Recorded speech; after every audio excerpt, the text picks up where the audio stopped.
اسلامی روایات کے مطابق امام مہدی کا ظہور قیامت سے کچھ وقت پہلے ہوگا۔ وہ دنیا میں عدل و انصاف قائم کریں گے۔ وہ حضرت فاطمہ رضی اللہ عنہا کی نسل سے ہوں گے۔ ان کا نام محمد بن عبداللہ ہوگا۔ پہلی علامت یہ ہے کہ دنیا ظلم و فساد سے بھر جائے گی۔ حکمران ظالم ہوں گے اور عوام بے حال۔ عدل و انصاف کا نام و نشان مٹ جائے گا۔ تب لوگ ایک نجات دہندہ کے منتظر ہوں گے۔ دوسری علامت یہ ہوگی کہ ایک خراسانی لشکر کالے جھنڈے لے کر نکلے گا۔ یہ لشکر مشرق سے آئے گا اور امام مہدی کو بیعت دے گا۔ یہ نشانی احادیث میں صاف طور پر موجود ہے۔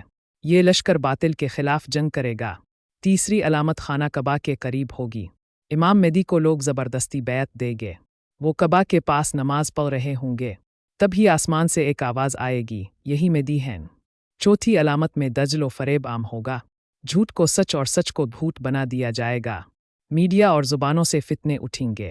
حق پر قائم رہنا بہت مشکل ہو جائے گا۔ پانچویں علامت کے مطابق مشرق سے ایک آگ نکلے گی۔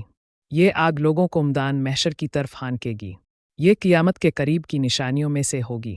یہی وقت ہوگا جب امام مہدی کا ظہور قریب ہوگا۔